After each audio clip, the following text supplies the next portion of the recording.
Kiana Rookz Eastman is a renowned figure in the music industry and beyond, celebrated for her dynamic, 5-time award-winning career spanning various roles from an executive and entrepreneur to a community leader and author.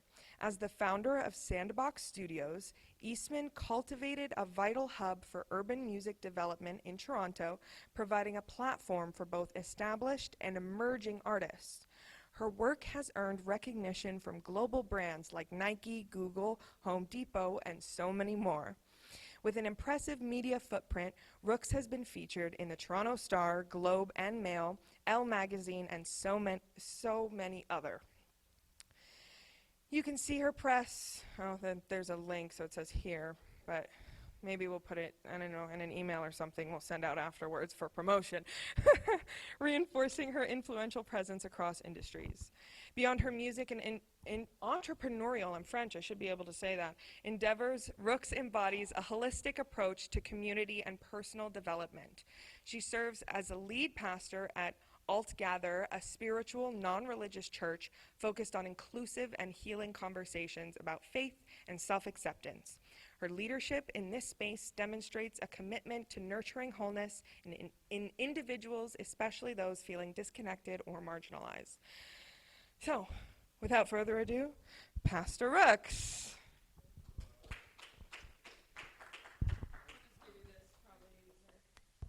Thank you, thank you, thank you. How's everybody doing this morning? Everyone's doing good? How's everybody doing this morning? Because no one's doing worse than me with my one leg right now. I just want to show everybody the boot, the commitment to the work this morning. It's a real honor for me to be here.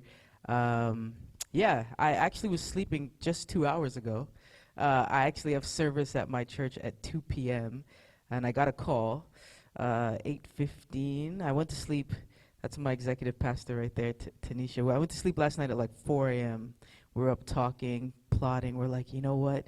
Tomorrow at church, we're going to do this, we're going to do that. We were really excited. I'm like, I'm so glad we don't have church till 2 because I'm going to sleep in. I was so excited. So, you know, I'm calculating. I'm like, okay, 4, 5, 6. I'm like, hey, Siri, set the alarm for 9 because I set it for 9 so I can sleep in till 12, right?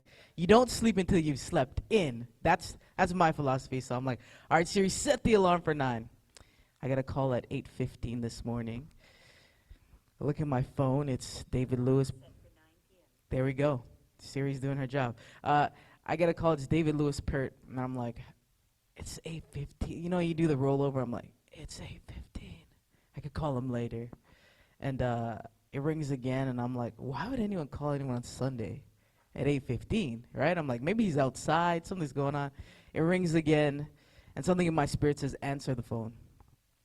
So I answer the call, and he says, Kiana, do you have service today? Are you in Canada? I'm like, yeah, I'm in Canada, I have service today. He's like, I'm thinking he's gonna come, I'm really excited. I'm like, all right, amazing, David's coming to church. He's actually, I'm supposed to be speaking somewhere, can you go there? I'm like, it's 8:16. You know, 1 minute has gone by, and I have this moment, which is exactly what I'm speaking about today. Today, I'm speaking about answering the call. I have this moment where I'm like, I'm too tired. This wasn't in my plan. I'm supposed to sleep until 12. I live in Hamilton. It's gonna take me over an hour to get there. It's in an hour. I need to bathe. Like, all these questions come up. And my spirit says, say yes. So I'm like, okay, David, I got you. He's like, Kiana, are you sure? You know when people call, they're like, ask you something, but they don't know. He's like, are you sure you can do it? I'm like, yeah, I got you. So, you know, Tanisha had spent the night. I'm like, Tanisha, let's go, no baths. Like, we're going smelly, I don't care. You know, because we went to sleep late. I was like, well, don't worry, girl, we'll bathe in the morning. I'm like, we're going to miss that bath again. We're doing a real Bridgerton vibe over here. But, you know, this is such a special moment for me right now to stand here because you guys heard my bio. I'm a well-decorated executive, and about 2 years ago, I hate using the word COVID. During the pandemic, I had this moment where I asked myself, what do I really love to do? And I realized I spent most of my life trying to do this in a different way. You know, I've been a public speaker. I've built businesses. You know, people come into my business. They're trying to have a restaurant, for example, right now where we sell Jamaican patties. They come in for a patty. I'm like, but how are you? How are you doing today? And like trying to find all these ways to fit in my truest desire of being committed and connected to cultivating not only my own human development, but humans around me. And this morning when I said yes, there was this real thought that I had that said, what if I didn't answer that call? And it sat in me so much that the entire time I was coming here, you know, usually anyone who knows me knows I just speak off the top of my head. Like I have this iPad here like I'm actually reading something, but it's just blank, you know. I just see pastors do it all the time. I'm like, glory to God. Put my iPad down. But but you know, I thought about it the whole way here. Like, what if I didn't answer that call? What if I didn't answer that call? And one of the things that constantly get brought up when I'm in my own space and I'm with my own tribe and my own congregation is, how do we know when to do something? Like, how do you know in yourself, like, when should you do this? Like, you know, you see somebody. Yesterday we were driving and I'm running late to go to an event, and I saw two young men carrying what was it, mattresses on their head.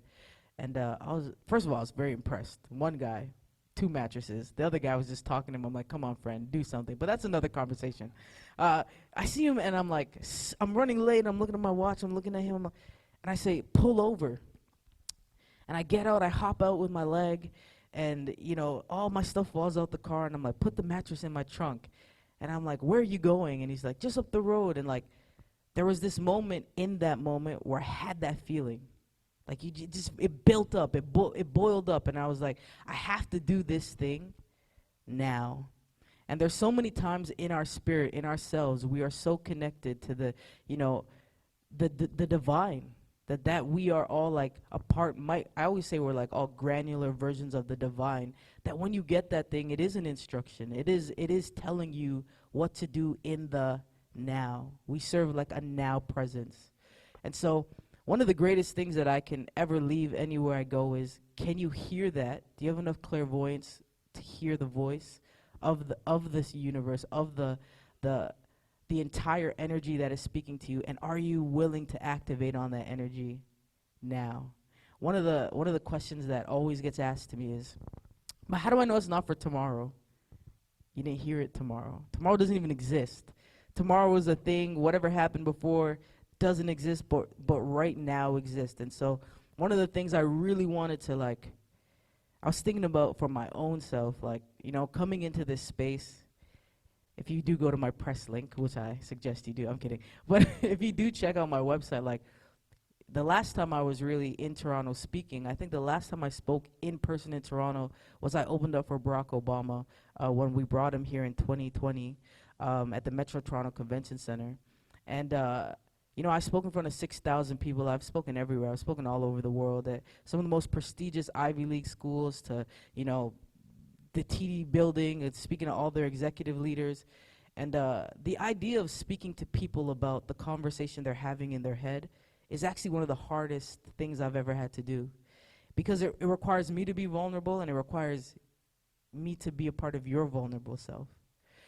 And walking into becoming a pastor, which is like a name that I'm like still wrestling with, but walking into a place where I'm like, all right, I'm going to dedicate my life and what I'm doing to the call that I hear now, meant that I had to also sacrifice a lot of stuff. You know, like Grammy week's happening, my friends are like, where are you at? I'm like, I'm at my church with 3 people. It's awesome, it's going great, you know? They're like, we're doing this, we're doing that. I'm like, wonderful for you, you know? Like being able to separate myself from what I didn't hear, because I would be in those spaces a lot, and I would hear, why are you here? Why are you doing this?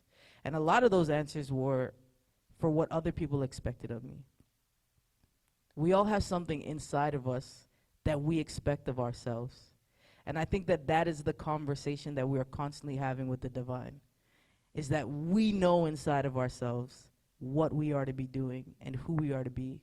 You know, I saw an elephant give birth. Like, you know, the baby elephant, first of all, the baby falls really, really hard. So, you know, like there's this moment of like, is it gonna make it? And it kind of like wobbles around and it stands up. I'm really into nature documentaries. And like immediately it's an elephant. Like, it's the most bizarre thing. Like, I don't, does anyone here watch nature doc? It's like immediately an elephant. It's like, okay, let's go get some trees. Just immediately. And it's just the most profound thing that, like, animals have this capacity to be like, oh, I know what I'm supposed to do. And we spend our entire lives assuming that we're the greatest things on the planet. Like, I don't know who I am, an existential crisis. I'm 50 years old. What am I going to do now? I'm 25. Elephants are like, just eat leaves. You know, like, just do this. And I have this, like, moment where I'm watching this elephant 1 day old know what it's going to be and do for the rest of its life because it trusts the blueprint that it was born with. You never see elephants be like, look at the cheetah. Let me just try that for a little bit. Let me just really try to run for a little bit. We see everything else in existence kind of like surrender to its design. And so one of the greatest things that I'm trying to figure out in my own life is how do I surrender to my design? When I was in school, when I was younger, I was always in the principal's office. You know, the teacher would say something, I'm like, that doesn't sound right. Office. I'm like, okay. You know, the teacher would say something else, and I'd ask a question to challenge the thought. Office. I spent a lot of time in the office for questioning what I was told, but I was just not in my right environment. Once I became an executive or a consultant, I got paid to do the exact same thing that sent me to the office. Right? Like, I wish those teachers could see me now with my iPad up here, being a pastor. Okay, but you know, like, it's another question of, are you in the right environment so that you can be the design that you are? It's actually quite interesting because I'm here, and I was on the website before I came here, and I was reading about what, like, you know, CSL stands for and like the ethos and like everything, and I was like, man, I really connect with this. And I said to Tanisha, I said, it's crazy that I've been invited to speak in a lot of places, like Pentecostal churches, Baptist churches, apostolic churches, like super religious places, and then super non-religious places. And that every one of us is actually looking for the exact same thing. Validation of our design. Validation of the thing that we know is inside of us already. A lot of us have known for our entire lives, okay, I'm supposed to do this, I'm supposed to do that, or I'm supposed to be here. And it's not necessarily a job, but it's those moments in between where, like, you see somebody and you're like, I'm supposed to talk to that person.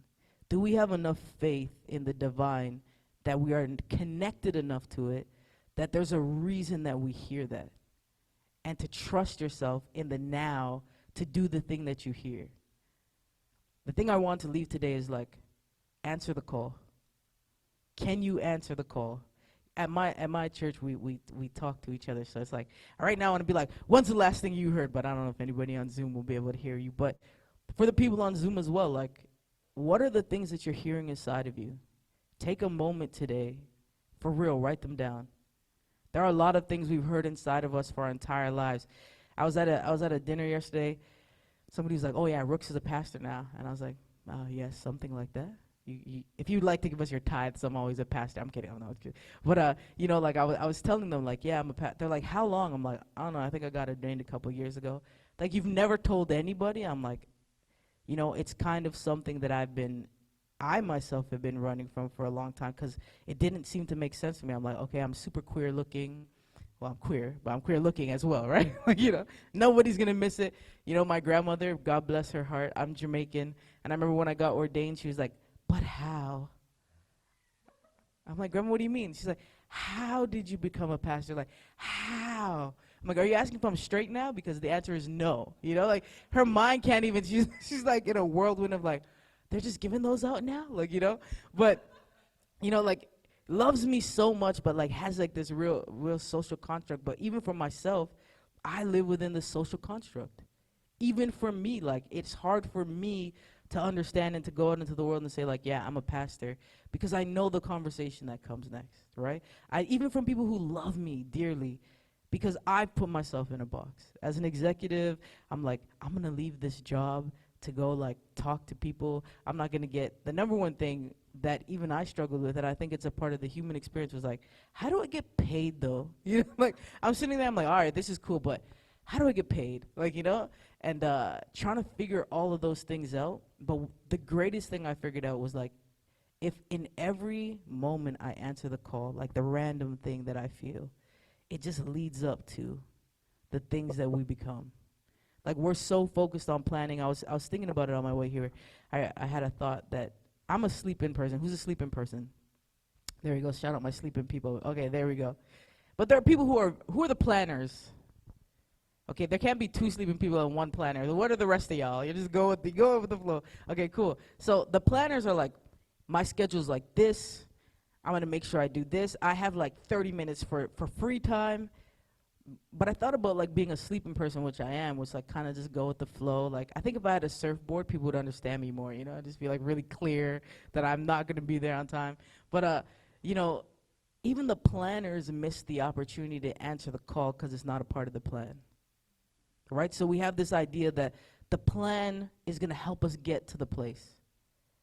But it's really like, do we have the space within ourselves to just exist in the divine? To be moved by the divine? To walk with the divine? To be led by the divine? As we all sit here today, like, every time I have church on Sunday or service or whatever we call it, I'm always asking myself, like, why did people show up here? It's because we all need each other to understand ourselves, right? And so answering the call isn't necessarily something huge like give up your six-figure career to figure out still how to get paid as a pastor. I'm not encouraging that. But, I guess it's really like moment to moment to moment, are you willing to be used? I grew up in a very religious household. And there was like this song that they'd always sing. I grew up in an apostolic church, and they'd always sing, Lord, let me not even sing because Genevieve, are you? But it's like, Lord, I'm available to use. You good know that song? My will I give to you. And like those words, like we have these ideas that like we have our own will, but are we really willing to like set your will aside, set your intention aside to be a vessel to be used? If I go anywhere and I talk about anything and I don't encourage people to get out of their own way, I don't encourage myself to get out of my own way to become the thing that I was already born to be, to exist in my queer identity as a person trying to speak about spirituality or understand spirituality myself, as the youngest person in the boardroom, as the anomaly in a lot of spaces that creates the conversation. If I'm not willing to exist within myself, within my whole purpose, moment to moment to moment, I'm gonna miss the call. And so what I really encourage you to do today is to answer it, to take like a moment for real right now. And like really, actually, let's do that. For like a moment, really deeply think about what's been speaking to you, what you've been hearing. We're going to take like 15 seconds to do that. Let's be still.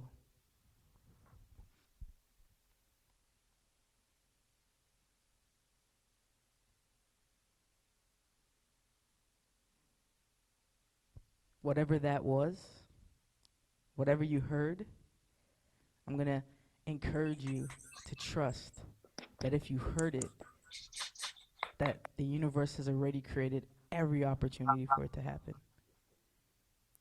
Like that trust, that faith, that thing, you have to believe that everything is designed, just like the elephant. The elephant isn't born in the desert and then has to go find leaves and trees. The elephant is born in the environment that the universe knows will help the elephant be fruitful. The environment you were born in, chaotic, peaceful, dysfunctional, whatever it is, that is a part of the design as well. And so some of the things that we grapple with, the tensions of life, of a reality, those tensions are a part of the design as well. If we surrender our ability to exist in them and to understand ourselves in them. It's really interesting, like, as I wrap up, on the way here, there's a reason I have church at 2 p.m. The reason I have church at 2 p.m. is because I'm committed to going to other churches, all different kinds of churches, all different denominations. We read at altgather, which is my church, we read from every text, I tell them that Harry Potter is just as profound to me. It really is, Harry Potter to the Quran to the all the books, all the texts, all of it is divine. It is all a part of us understanding our consciousness better. And the more pixels and the more things that we can put together to help us understand our own design is beneficial to everyone else around you. And so, you know, as we go through the day today, as we go through our week, I always leave my tribe with an affirmation. An affirmation that allows us to know that we are a part of something greater. And I think that what I want to leave you with is that I want you to say all week, I am answering the call. I am answering the call. I have answered the call. So that everything that needs to line up so that it can support the call, support the thing inside of you, that it is drawn to you. We are energy, and we draw things to us. And if we don't believe in the things that we manifest here, then they won't manifest in reality. Church is at 2 p.m. because we go to other churches. But more importantly, I said a year ago, I said, you know what? I don't think I'm doing anything other than recreating church in the way that I've always understood it if I don't get out and go to other churches every Sunday. Because I also have to learn. I also have to listen. I also have to be fed, right? And so even being able to do this right now and then being able to leave and go have altgather, that's all a part of what I heard. And so even in your existence, and David not being able to attend today, and first of all, my apologies for not honoring and thanking Reverend Barbara for having me here when I first started speaking. But all of it is a part of the divine coming together to do exactly what you're called to do. And so as you go out into the world today, just know that that you are divine, that you're a part of the entire thing that makes this whole thing move. You know, at altgather, our goal is to become whole and not holy, to become the most whole version of ourselves, all of it coming together so that we can actually participate in the grand design, the design greater than anything I could ever think of or government could ever think of. But it's actually inside of all of us that we know that harmony is available to us, that abundance is available to us, that peace is available to us. But it comes from us having abundance, peace, and harmony within ourselves. So don't go against who you are. Don't go against what you hear.